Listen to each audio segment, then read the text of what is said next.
Hi folks, thank you so much for joining us today. My name is Kleena and I am the Events and Client Success Manager here at Smart Simple. So welcome along to the 2023 November upgrade. Shortly, I'll pass you over to my colleague Mark, who is the UI UX Manager here at Smart Simple. Just before we get started, a few reminders. Please use the Q&A button at the bottom of the screen if you have any questions for Mark, and we can go through them at the very end of this webinar. And please note as well that I will be sending out this webinar recording with a short survey at the end of this week, if you could let us know all your thoughts. So I think I'll hand over to you, Mark. Great. Thank you. I'm just going to give about a minute or two for any late joiners to come in. But just to reiterate, I'm going to walk you through what to expect in this upgrade. What I'm going to start with is a pre-recorded video, about 9 minutes long. It's going to kind of run through the major items, and then I'm going to open up to a Q&A, and we can take as much time as you want to unpack these items a little further. So yeah, the video does go a little quickly. I'll try and make sure I space it a little more next time. But again, we're going to run through all the items first, and then we'll open it up for a Q&A. And as Kleena had said, just start typing your questions in. And you can also reference our wiki at wiki.smartsimple.com to see all the items that are included in the upgrade in case something went a little quick and you weren't sure exactly what you wanted to hear more about. All right, so without further ado, let's give one more minute and then we will begin. I'm going to share my screen in the meantime, and I'm going to turn off my video just so that you can see the screen bigger. All right, there's that. Oops, 1 second. Okay, share. And I'm going to share my sound as well. There we go.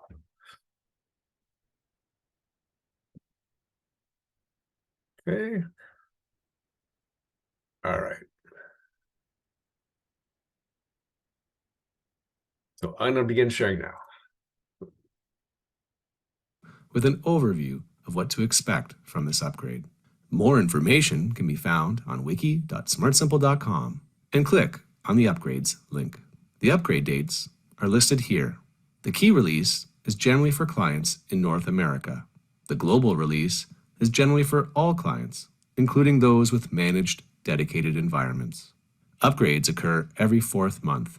The upgrade package will be applied to your system's backup environment 2 weeks prior to release. Global system upgrades. These include changes that occur automatically and affect all users. Password variables. We are deprecating several password variables for security purposes. After the November upgrade, these variables will no longer work. You will need to transition to using the activation link variable. The easiest way to check for deprecated variables is to navigate to the menu icon, Global Settings, Communications tab, System Email Templates. Here you can see the system's email templates in a central location. Click the Export Emails button to export your system emails in an Excel file format. Now you can easily search the column called Email Body for any of the deprecated variables. If you would like assistance with this transition, contact our support team. File Uploader. The new File Uploader component will be enabled in this upgrade. The multiple file upload field will change so that you may drag and drop files inline instead of opening a modal window. Alternatively, you may click the Browse Files link to upload files. If you specify allowed file types at the field level, they will display in the box. However, any file types listed under Global Allowed File Types will no longer display in the box for every upload field. AI Chat History. The Work with AI feature can help your users complete their tasks faster.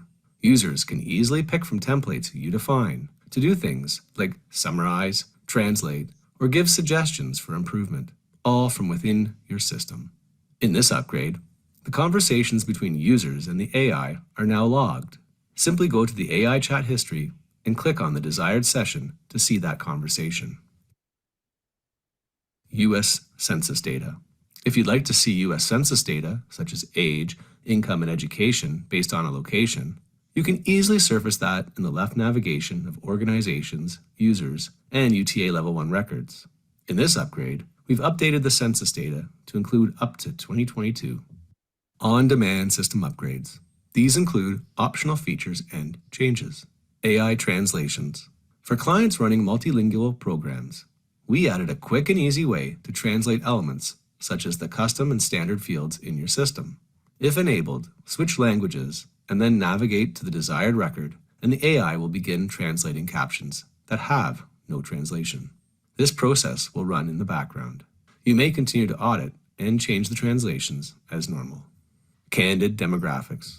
Need to see organizational information related to race, ethnicity, gender, orientation or disability status, or demographic information on staff, senior staff, and leadership for U.S. organizations?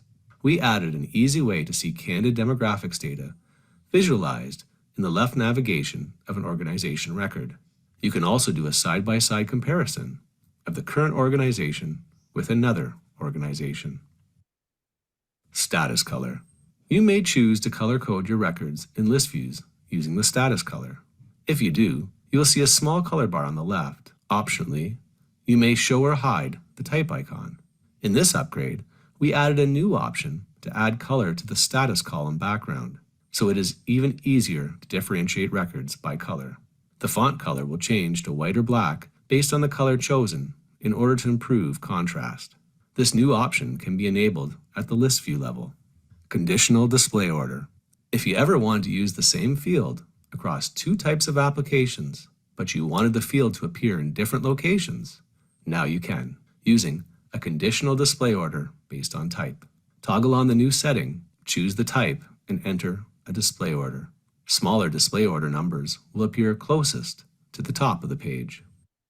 JSON custom field. Ever wanted to store large amounts of data without creating many custom fields? Now you can store data in JSON format within a record. You can also display the JSON data in tree or table format. E-signatures.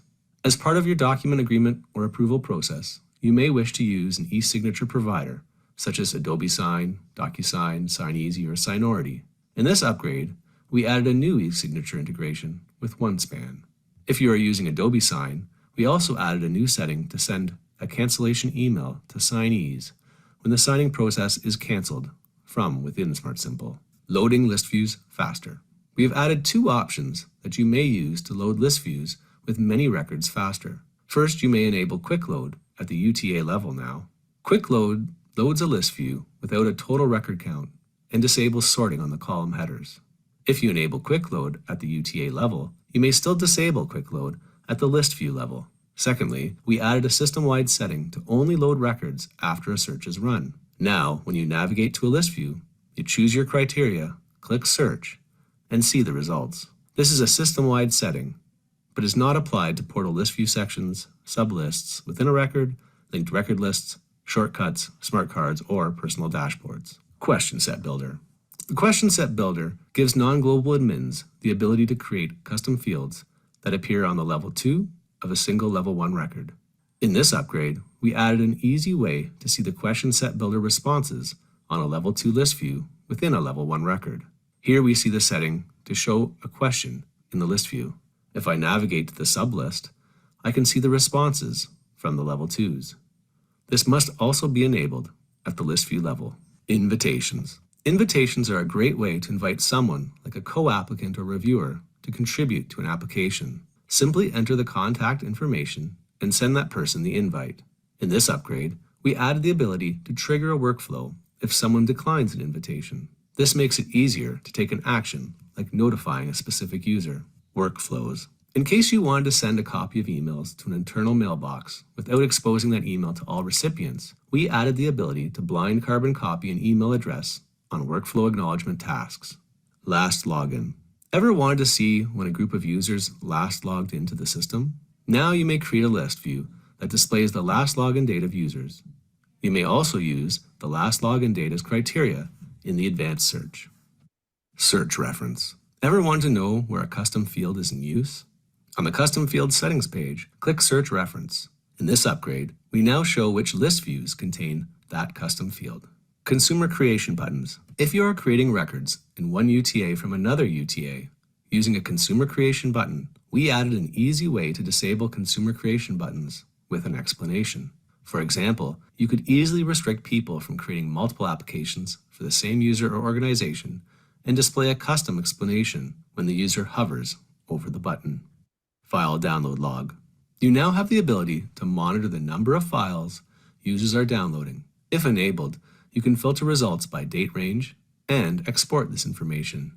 A report may be created to see specific files downloaded by specific users.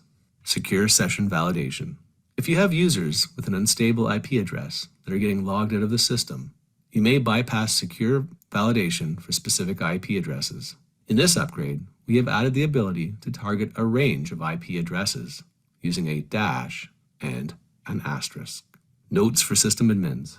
Single sign-on. If your organization uses single sign-on for authenticating into your Smart Simple system, you may now pick an encryption certificate for service provider initiated single sign-on. Note, you will be required to upload the identity provider encryption certificate to the integration key management area. If you have questions or need assistance, contact. All right, so let me just turn my screen back on. All right, so I know it went a little quick on that, but I'm here to walk through anything you want to see that's on wiki.smartsimple.com related to the upgrade or answer any questions. So without any further ado, let's jump right into the Q&A. Perfect. Thanks, Mark. Someone asked there, I noticed that the system demo has statuses that were color coded, but that feature has been removed. Is that not coming back? Kind of, I guess is the answer. So you, let me see, can I share my screen yet? Let me share my screen here. So yes, so right now, you should already have the color bar there, and you have the option of this type icon. The type icon you can show and hide. So for example, if I go to my list view right here, I have the option to hide that type icon if you don't want to see it. But we also have this new option here called color coding the status column. So what that will allow you to do is if you've declared a color for your status, you can declare that whole column so that this section of the column will be the color of that status if you decide to turn that on. So yes, if you want to color code that column, you can color code the status column now, which is very similar to what it used to be, where you could color code entire rows, but now you can color code the status column. Perfect. Which variables are being depreciated? Perfect. So let me bring up the wiki article here just to show you. All right, so the deprecated variables are at password at, they're at check portal password, at check activation password, at random password, and at password set link. So these are typically used, and I'll just show you where they're typically used. In the video, I showed you the easiest way to see, which is really a nice way to see everything. If you ever wanted to do an audit of, say, all the system emails you're sending out, the good place to look at it again is communications system email templates, and you can export all your email templates from here to check for those. Typically where this would be used is on the security, password activation policies. So in here, when you start a new account, typically you would use the password at here. Some of the older systems would have used that, where we've switched to using the activation link instead. So what this does is when the new user signs up, it sends them a link, and they can click that link, they enter their password in there, and then they're good to go. Whereas previously, if you use the password at variable, what would happen is they would be sent a plain text version of their password to their email, and we're no longer doing that practice. Now you can still, if you choose, you can still set someone's password for them, and you can communicate that. You just aren't going to be able to use that variable to do it. Before the upgrade, you will need to make sure that those get changed over, and you can call the support team can help you to do that change. Perfect. I think on top of that, do system email templates include workflow emails? Yes, they do. So for example, if I go back into the global settings here and I go into communications, system email templates, for example, if you want to see your workflow, I can just type workflow, and here's my workflow email templates right here. So I can see that list. And again, as I said, you can export that list and you can review it offline if you wanted to. And then if you needed to make a change, you can come in here. Typically, these were always used around sending people emails as part of their sign-up process. So that's where that is. And last question, can you show us how the candid demographics feature works? Yeah, wonderful. All right. So first off, for the candid demographics, you need to have an EIN number. So you need to have a US organization with an EIN number. I've created some samples here. So let me just go into my organization and I'll open one of these up. And you can see I've got this demographics tab here. And so then the way it works is it will show information that's coming right from demographics from the candid demographic data. And if I scroll down here, I can see the makeup of the staff of that organization. It's senior staff, for example, it's board members. I can also change different things if I want to see how people identify themselves. And there's information around that. I can orientation, I can do disability status, for example, and I can scroll down and see those. I can also put another EIN number here and I can compare and do a side-by-side comparison. So if you're looking to set up this candid demographics, let me just, one second here, let me find that. Yeah, so if you're looking to do this, the way we would do this is you can go to some global settings, on the integrations tab. Let's see here. Here's where the candid demographics check is. So if I click on that, this is the setup screen for the candid demographics. So I have to have an EIN custom field on the organization itself, and that's where you would pick that here. You pick who's going to be able to see it, and what status the organization is going to be in, and maybe what category the organization has. And then you can also map some other fields too if you want to bring the data over. And then you have an update frequency here. So once you've set that up, at that point, whoever has the available role will see that tab in the left navigation of those organizations. So again, you do need an EIN number. So you have to have a custom field that would have an EIN number, and it does need to have an, I believe it needs to, yeah, it has to have the EIN number. Otherwise, you won't get any data for that. Okay, perfect. There is actually a question there about, is this only relevant for EIN holding organizations not Canadian? It is whatever the data that Candid returns is, and I believe that is only EIN, which I believe is only American organizations. So that is my understanding. Is multi-factor authentication available? Multi-factor authentication is currently available. I'm not sure if I understand the question correctly, but if I go into password activation, I can. My multi-factor authentication options are here, whether I want to turn it on or turn it off or turn it on for some specific users. There's two types of multi-factor authentication, if that is what the question is. There's this one, the time-based one-time password, where basically I can use my cell phone, for example, with a Google Authenticator type app, and then enter the code that my Authenticator app gives me to log in. So that way I have both my username, my password, and the code from my app. You can also optionally do it via SMS or email as well. So instead of using Authenticator app, you could, for example, email someone the code, and then they could fill the code in that way. And if you want to subscribe to the SMS service, which is an additional cost, you can send a text message. So MFA is available, and you can specify which roles. Maybe you have your internal staff use MFA, but maybe your applicants don't, for example. So that is available, if that was the question. Can you explain a bit more about the question set builder update? Can you export this list view and see each response as a separate value? How does this display if it's a multi-select question set question? All right. So the question set builder, let me just go and show you. So again, the way the question set builder works, let me see here. All right. So I've got a question set builder here.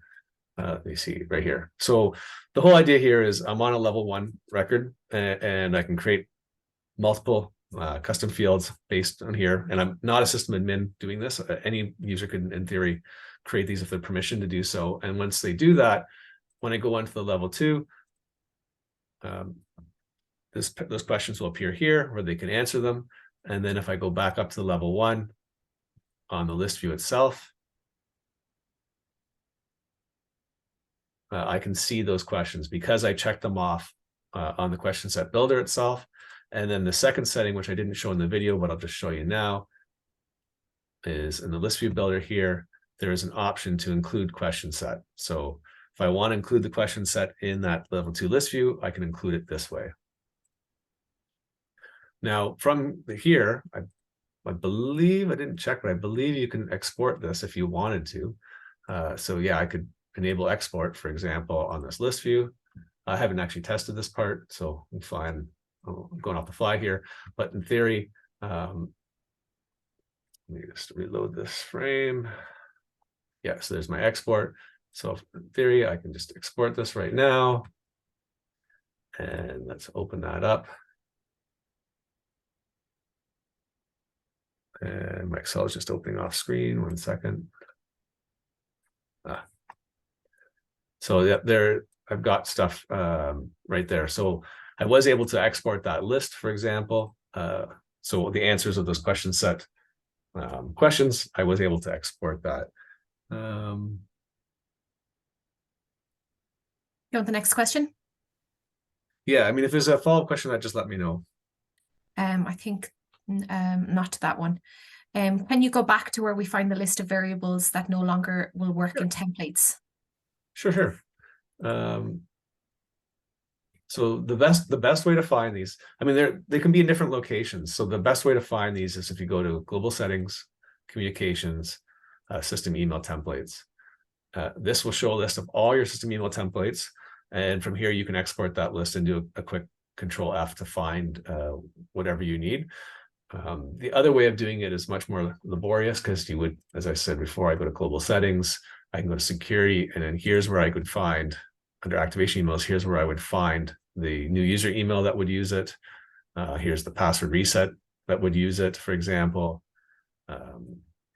You know, and in theory, if you're on older systems, they may have it on the sign up pages as well. But again, we've got this, what I'd like to call it, an aggregation of all of our email templates across the system. So this is really the best place to go and find it, is here. And then if you export it, and then you can just check if you still have any of those.